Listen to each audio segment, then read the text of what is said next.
Going on, man? Yeah. Good, good, man. Appreciate you for taking the time to connecting with me real quick. Yeah. Part of what I do, I run a marketing agency for real estate agents, and basically what we focus on is highlighting like social media and using social media to your advantage to not only build social proof, but Yeah. there's a lot of older agents that are just stuck in their ways, and they're like, no, I'll just call and then that's it. So um, I've connected with a lot of agents over the last week, and a lot of them are saying the exact same thing on how they're leveraging their social media, Social media. not only to bring social proof, but to get deals on the table, right? So I appreciate you for taking the time and let introduce yourself to the people and Yeah. what you're about, what you're currently in, and how the year of 2023 is going so far. Absolutely. My name's Omar. I'm a real estate agent here in Washington, D.C.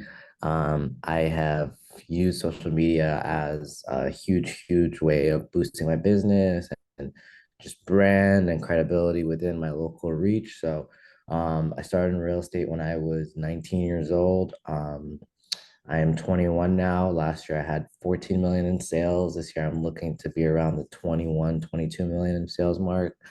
I do get a lot of my business from Instagram. I'm pretty sure it comes from TikTok too, but people usually just go to my Instagram and then DM me from there. But yeah, man, I mean, it's been an interesting journey. It's a long story how I got into it. I was going to school for pre-med at the George Washington University, and randomly I saw an Instagram reel about, and again, back to social media, right? I saw an Instagram reel about someone talking about the deal that they did. They made like $40,000 off of one deal. I was like, this is not real. Like, this can't be possible. I'm over here studying for my biochem exam. That's gonna make me like 200K like maximum, right? Yeah. And I'm gonna be working 80 hours a week, whatever it was, had to be at a specific hospital all the time. And I was like, I don't really think this is what I want to do. So I just looked up best real estate firms near me online. And again, back to online, back to social credibility. And I searched up number one broker in DC, and the number one broker and brokerage, the One Street Company, popped up as the number one search result. So their SEO game was fire. I went on his Instagram, the company's Instagram. I found out who the founder was, Sam Qureshi. I went on his Instagram, stalked him a little bit. He looked like a pretty cool dude. And I just sent him a cold email. I was like, hey, my name's Omar. I know nothing about real estate. I'm actually a pre-med student, but I would love the chance to come and work for you for free.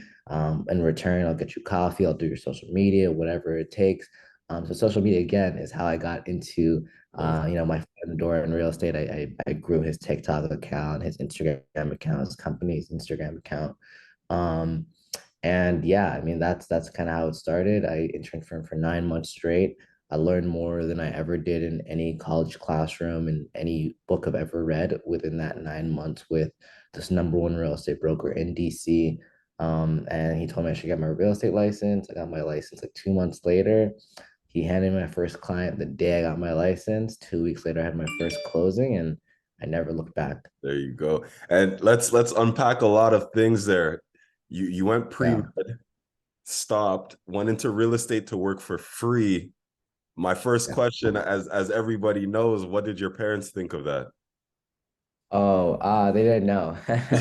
They didn't know. They would have. I mean, I'm African. I'm actually moved from Ethiopia, like just 6 years ago. Like I'm fresh off the boat. So Right. my parents, came over here for me to have a better education and for me to like stop going to school, and pursue real estate and leave pre-med, which is like, it's always pre-med, engineer, doctor, lawyer, one of those. Sure, for sure. So they didn't know. I didn't tell anyone until like I would say at least a year into it. I just told them it was an internship like during the summer. And then after that, I saw his oh he gave me a part-time job, just doing part-time. I'm still in school, still doing school. And again, I still was, but I just wasn't doing pre-med. And then finally, I think I would say maybe like end of 2021 when I started making like some real money and like started like paying for family dinners, sending my dad money, like see the cars. They're like, what the hell is going on? And then we'll explain Are to you them selling after drugs that. or what? Exactly. That's literally the question. They're like, what is like my I had a stupid phase where like new car, new money, whatever. So I got a Corvette and I pulled up to my house. with a Corvette. And my dad genuinely thought I was selling drugs. Like, what is going on? But yeah, no, they're completely supportive and they love it now. But it was definitely tough in the beginning convincing them, you know. Yeah. So you mentioned your first deal. What did that deal look like when you 2 weeks later after you got your license? Yeah, so I hate saying 2 weeks after because it sounds like, oh, you could just get your license and 2 weeks later you're gonna get your first deal. I interned for 9 months, so really I like to say it took me 9 months to get my first deal, but I got my license the same day. So we're partners with Zillow, so my brokerage gave me leads. So that's something I always preach on my TikToks, like try to find a brokerage that gives you leads or at least can start you off a little bit with some leads. And they gave me leads and he had my first client the day I got my license. I showed the house, lady straight off the bat. This was during the crazy COVID market. It was like, I want it. What do I have to do to get it? I knew a little bit. I didn't know too much. I called up my mentor Sam. I was like, "Yo, she wants the house. What do we do?" He walks me through the whole thing. He pretty much kind of carried the transaction, but I was really just there along the way. And it was a quick close. It was like a 14-day close. She accepted our offer right away. And first check in 2 weeks, I was like, "What the heck? This can't be real." And when you said you get leads, like what does that process look like for you, especially dealing with Zillow, one of the biggest lead gen companies in the real estate game? Are you getting Yeah. warm leads? Are you getting cold leads? Like what does that look like for you? It varies. For the most part, they're pretty warm. They're not the best leads, but they do pretty well. Like these people are requesting to our house. They definitely want to see it. Obviously, there are people who are just looking just to look and don't really understand. Like, they're contacting an agent, this, that. They're just hitting, request to or not, don't really know what's going on. But for the most part, yeah, great people, great leads. Close a lot of deals off of Zillow leads and have built some really great relationships, but it varies. It really does. Yeah, and so what would you say is like the tactic for when you're online and on social media, whether using TikTok or Instagram? You say that they funnel between the two, and obviously a lot of conversations come of that. But what was Yeah. your mindset when you first started? Because you didn't always have so much followers on Instagram before you started. So Yeah. what did that process look like? So for me, it was completely different. So for me, my main thing was, I am, I just wanted to share my journey, right? I literally had no plan. I didn't have this huge vision of, building a brand and getting clients from it. I literally was just like, okay, like, first of all, I got into real estate because of an Instagram reel, right? And it was like some 50-year-old white guy, right? And I didn't really know a lot of like guys that look like me, black, curly hair, whatever it was. Like, I just didn't see people like me in the industry like that. So I was like, okay, I have no idea where this is gonna go, but I'm just gonna share my journey. So I literally started off my videos as like day in the life as a real estate intern. So if you go back to all like my really old videos, it's like me with even crazier hair, no facial hair, looking like a little kid, and talking about day in life as a real estate intern, showing them what I was doing, grabbing coffee, dropping off checks, what I learned today, what my meant. Like I just had so many different types of videos. I was just documenting the journey. I think that was also because I was watching a lot of Gary Vee at the time. He's just always preaching, just document the journey. Like I'm not here preaching anything, especially at the time. Like there was nothing I could teach anyone, right? I was still learning myself. I was 19. I didn't know much.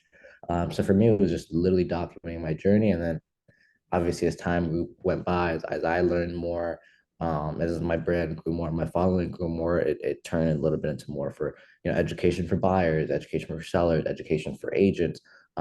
So yeah, I mean, I had no plan. I was just recording my journey and then it just kind of blew up. And you said you did 14 million your first year. How many houses is that? I think it was about like 21 houses, Wow. 21 houses. Yeah. Wow. And was that a Yeah. struggle or what? I won't lie to you, it was. I was working like literally 24/7.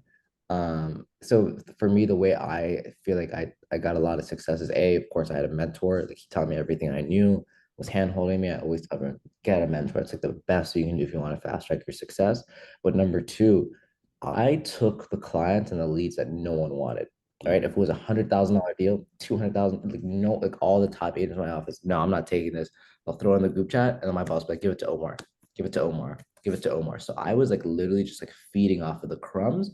But when you have enough crumbs, it turned into a full loaf of bread. So like I was just feeding off the crumbs. No, you don't want it, I'll take it. You don't want it, I don't take it. You're too busy, give it to Omar. So Omar kind of became the guy that everyone handed off their like not so great leads to or not so great clients. And I just took it and ran with it. I mean, treat everyone the same, no matter what the price point is. The number one thing my mentor taught me is like, if you're in this industry, A, for the money, or for B, just to look at, certain price points at luxury homes, get out of it.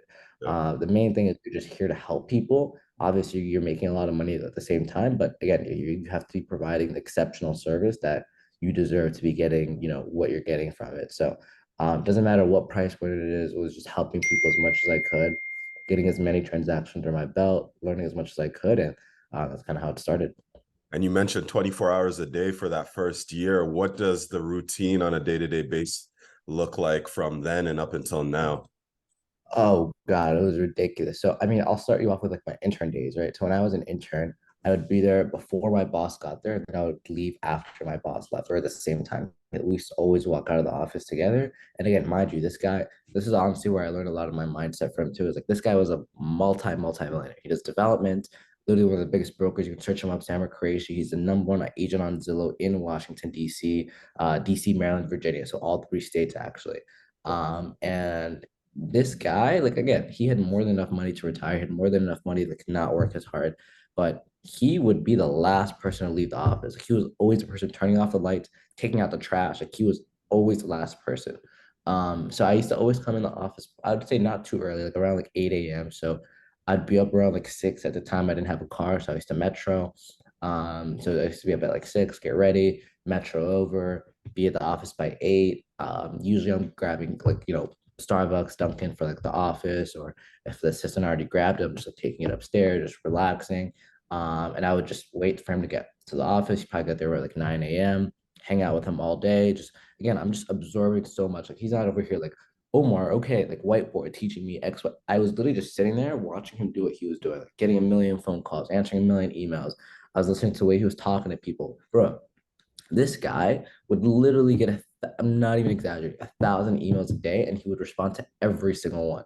Even when I emailed him, just a random kid asking for an internship opportunity, he emailed back an hour later. Because, hey man, no one's emailed me like this before. Come on down, let's talk. So like just responsiveness. He was really good at what he did, and he was making a lot of money while doing it, and he was enjoying it. So intern days looked like, from 8 a.m. to I'd say around like 7 to like 9 p.m., depending on how late he stayed there. So just grinding. And then I had to make money somehow, right? I still had to like pay for food and stuff like that. So I got my sister's car about like a month later because the metro got too crazy. And then I used to DoorDash at night. So I literally used to leave the office around like 7, 8, 9. I used to DoorDash from like 9 to 11 p.m. And those were like peak hours here in DC. So I got like plus $2, plus $3. So it was fun. That's how I made some money on the side. And then once I got my license, it's kind of the same thing. It was like early mornings. I think I latest I'm up was like 6 a.m. And I still had school at the time. So I still went to school. So I had 6 a.m. Online? Did Were as you many doing shows online school or? in person. I was Oh, like, man. it was insane, man. I was like, yeah, it was actually probably one of the most hectic times. I would juggle showings, come to a class, slip in. My professor look at me like, who is this kid always late? And, like they didn't understand that I was working full time and like actually doing things. They just thought I was just like some kid that was just slacking off. But I didn't. I honestly didn't care enough to like explain myself or like just I was like, I'm so into real estate right now. Like I'll do this just so I could do the bare minimum to pass, but I wasn't there like, oh my God, I have to get an A in my class. Because I was literally going to school for business while I was already doing business and like learning from like the people that are making millions doing business. So I was like, it just doesn't make sense for me to prioritize school right now. So I mean, we're at work days, showing school, gym, work. Like literally, I used to come home and then I'm looking at the market. I'm learning the maps. I'm learning DC. I'm learning Maryland, I'm learning Virginia. I would be learning my MLS. I would be running searches for clients. I would just prospecting. So days were insane, man. And then even now, like obviously I'm a lot more established. I have like better systems in place and I'm like not as like all over the place, but I genuinely will say like I'm up every day by minimum like 6 a.m. and I probably don't legit stop working until like at least 11 p.m., 10 p.m. at night. Okay. And what would you say going back, knowing what you know now? I know you've only been in the game for a couple of years, but what are some things that you would change coming into the real estate game? Some things I would change. That's tough, but just because I feel like everything that's happened has kind of like shaped me and like my trajectory and all that stuff. But I would say if I was to go back, I would definitely prioritize just like not focusing on like trying to make money.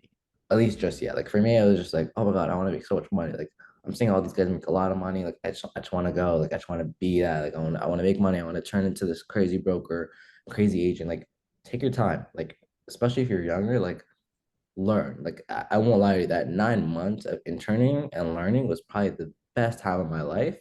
And then also another thing is I wish I started my social media earlier. Like I wish I grew a brand better. Like I didn't start like seriously posting until like last year, right? I was posting like, day in the life videos as an intern, whatever, it's something casual, but like I wish I genuinely documented my whole journey. I wish I started my YouTube. I wish I was hard on Instagram. Like my Instagram was pretty weak. Like I just focused on TikTok for a while. Um, but yeah, looking back now, I would say, don't focus on making money, get a mentor, learn as much as you can. And then grow your presence, grow your online presence. Literally right now, I still look young, right? But obviously now I know a lot. So like when people talk to me, like, oh, this guy knows his stuff. No one ever questions me about my age. My clients love me. I love my clients. It works out perfect. But for the few people, like no matter what, people will judge you. Doesn't matter. Like, I hate it. I hate to say, oh, they won't. They're gonna judge me because I'm black. They're gonna judge me because I'm young. They're gonna judge me because like, they will judge you, right? And people will look you up. So when people look me up, my credibility online is literally what's gotten me certain deals. Like I met with a client, a lead came in, and anytime I text a lead, and this is a pretty good strategy for any agent if you have a good social media presence. I got a lead that came in. She wanted to see a condo here in DC. It was like an $800,000 condo. And I texted her, hey, XYZ, looking forward to meeting you today at condo XYZ. We're confirmed for 3 p.m. Let me know if you have any questions. I'll see you there. Here's a link to my contact info. And I sent her my business card, but also I put my Instagram link down there. 9 out of 10 times they're always clicking your Instagram link. For They click sure. the Instagram link and then they just see the credibility. They just see closings. Like, yeah, okay, like this guy is not some random agent that's gonna like doesn't sell houses, gonna force me to like try and buy. They see my videos, they see like a picture with like the governor that I put up, or so just social credibility is like a huge thing. So yeah, I mean that's the way that you utilize your social media without just strictly it being on the app. Like I'm literally sending my Instagram to leads and they click on my page, especially if they're younger and they're like, I want to work with this guy, right? Like you want to be like the local realtor celebrity in your area, right? Like people want to be like, oh, that's the realtor I want to work with. So yeah, definitely just get a mentor. Don't focus on making money. Just learn as much as you can and grow your social media presence. What was that one video that took off for you on TikTok that kind of skyrocketed your channel? So believe it or not, it was the same exact video that I saw when I wanted to get into real estate, like the agent breaking down how much he made on a commission on a deal. So it was my like third deal. It was my biggest deal at the time. It was like a $700,000 house. And I literally was like in my car. I just made like a quick video, like just showing the house that just closed. I had my name on it. And I just said 700,000 times 3% was 3% commission equals. And I said like the amount, and that video just like absolutely blew up, got like 4 million views. You go. At the time, I literally was like, I look like a little ass kid. So everyone's like, there's no way this kid just made this much money. And that's the exact same thoughts that I had when I saw that older guy's video too, that looked nothing like me. So imagine when it's a video coming from a kid that looked like me. And yeah, that video absolutely just blew up, took off. I think I took it down just because I don't know. I think it might still be up there, but yeah, that's the video that blew up. Well, success leaves clues, right? So, you just emulated, applied, and then it Yeah. skyrocketed. So, how much out of the Zillow that you're doing, the Zillow leads that you're getting from your Instagram, what would you say is the percentage of clients that you're getting from each platform? I would say at least like 30% of my business comes from Instagram. Okay, At nice. least. Yeah. And then even in the future, year one did 14 million. This year you have your goal, but like what is the plan long term for let's say 5, 10 years? Do you plan on working with the brokerage forever or starting your own? Like, what does that look like for you? I don't plan on starting my own brokerage. It's too much work for no reason, too much liability from what I've seen. Like, I would probably, if anything, I'd probably start a team. I'm on a really good team right now, and I love it. I don't see myself moving anytime soon. I think once I hit like the 40, $50 million mark, once I'm like the beast in my area, again, I'm really good right now, but there are guys that are selling, again, 40, 50 million a year. I feel like once I get to that level, I'll probably, think about starting a team, growing that team. I'm trying to get into development a little bit, so definitely see how that world goes. But yeah, just staying in the real estate world, I also have a marketing agency. It's called Refitified. It's pretty much we focus on like short form video content for like apartment buildings, hotels, the Ritz, stuff like that. So we work with some really high end clients here in DC, just really highlighting their real estate and their properties again because there's such a lack. People suck over here when it comes to marketing. They don't know what they're doing. So really coming in and taking these buildings and apartments and hotels to a high level, getting them booked up, putting in tenants in place, putting in clients in place. So those two are my main focus right now is obviously real estate sales as a broker and then my real estate marketing. What would you say is like the biggest bottleneck with you in the real estate market? You mentioned people will judge you regardless. You might lose opportunities just because characteristics aren't aligned. But from a day to day, month to month, year to year since you started, like what would you say is the biggest challenge you're facing? Um, Let me clean this up. It's been bothering me. Does that look better? Yeah, yeah. Okay. Um, Biggest challenge. Like besides like the age and the parents and all that Yeah, stuff. yeah, just like day to day, actually getting more transactions on the table and closing more deals because ultimately that's what the game's about, right? Yeah. Um, Honestly, the challenge is just like the most important thing in this entire business is getting the clients, right? Like the getting the leads and the clients, like the hardest part. Everything else kind of flows after. So the hardest part is, you're getting the clients and then that first meet. If there's anything I've realized is that like for me right now, if you give me a lead over the phone, if you give me an email lead, unless I get them in person, I'm not comfortable. Like I need to somehow set an appointment and see them in person. And then you just have to know how to talk to people, especially people you're meeting for the first. You're pretty much saying, "Hey, you just met me. I'm a random guy that you met at a random house, and I want you to, do your biggest investment slash purchase with me." Like, think about it. If I just came up front and said that to you, like, what the hell is this guy talking about? Absolutely not. I don't know you. Yada yada. So the biggest thing you got to learn, and like I've had to learn, is just learning how to meet clients the first time, how to build rapport, how to make them feel like they can trust you.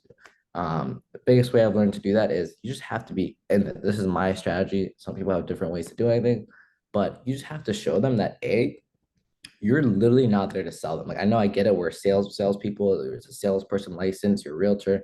People think we're car salesmen, but no. I literally tell everyone like I'm in the business of service. I'm not a salesperson. I'm here to provide you a service. My service is to find you the best deal possible, the best home area, the best home possible, and the best area possible, and meet your real estate goals and get you from X to Y to Z, right? That's my job. I'm not here to sell you. I don't care if you buy this house. I don't care if you buy the 100th house. I don't care if you don't buy a house at all.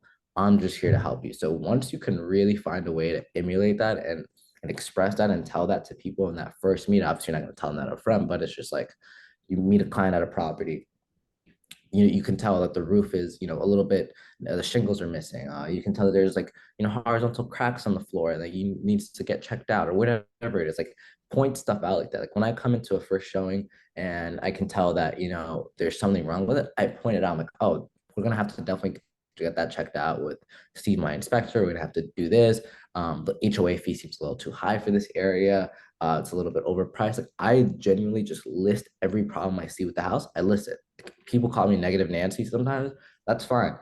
People trust me so much after because they realize like Omar's not here to sell me this house. Omar is genuinely here to help me. So literally after that first meet, like once we're done with the show, like, oh, what else? Like, do you think is like any other advice, any other thoughts? And then I always take them through the education process, right? If you can educate someone they will never leave you. Like, so literally other agents that I've seen other agents do this, they will literally meet a person, they'll show them the house and they'll, okay, thanks, call me if you need any help, or I'll send you properties and call it a day. No, I literally, my goal is just show them the house as quick as possible. Well, they can take their time, but as quick as possible.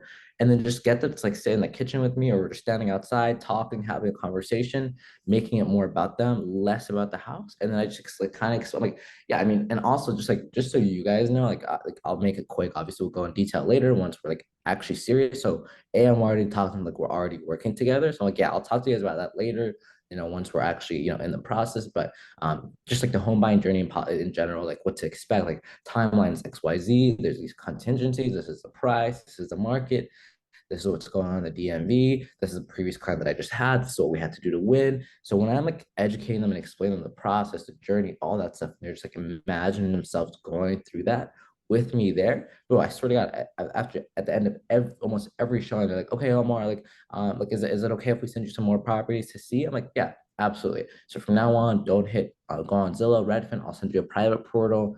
We're gonna get you set up on my list. It's called Zenlist. It's actually a great platform if you're a realtor. Hop on Zenlist. It's like pretty much MLS, but in a much nicer, sleeker way. So it makes you look very classy, luxury look. I send them properties, and we just take it from there, right? So that first meet is probably like the most important thing, and the biggest lesson I've learned is just how to convince them that you're genuinely there to help them, and that you're not a salesy car salesman that's just trying to sell them one house and call it a day. Like my clients are lifetime clients, and I really believe that. Like I've yet to have a client that I've closed on a property with ever go to another agent. I literally just had three clients reach out to me over the span of like the last 2 weeks and say, hey, Omar, we're planning on selling. Let us know when you can come. I've had two clients reach out to me and say, hey, Omar, we're planning on renting our place out. Come grab the keys, leave it with you. We'll let you know already. Like that level of trust and confidence, because they just know I just took care of them throughout the entire transaction. They've worked with other agents. Like there's literally a video on my Instagram page. It's a testimonial from a client. And she goes, we've had other interactions with other agents, but they all just felt extremely pushy. And that's what felt different with Omar. So when you're very laid back, you don't care, as in like you're there to help them. You don't care if they buy this house, a hundredth house. That's when you're gonna win.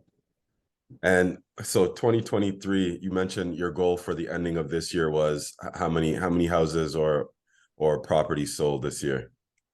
What's the goal for Um, I think I'll probably be around like 30 to 35 houses.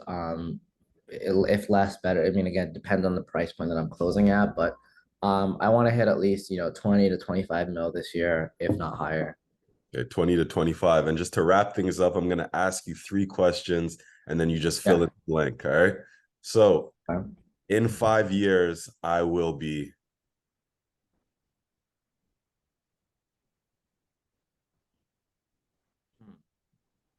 whether it's real In estate, 5 years, life, whatever.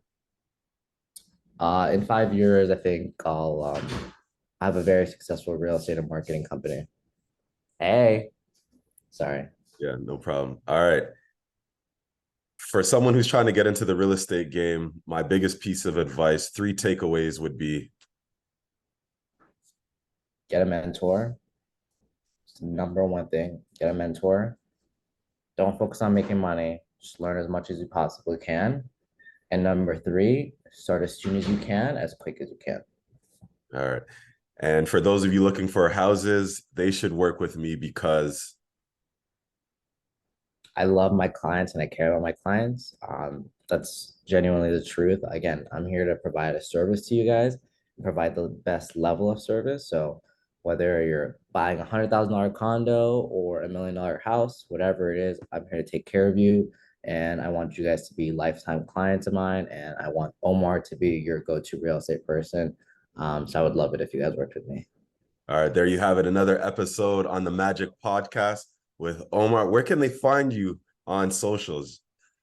Yeah, it's Omer Reshid underscore on every platform. Omer, OMERRESHID underscore Instagram, TikTok, LinkedIn, Facebook, Twitter, everything. All right, guys, and there you have it. We'll see you guys at the top.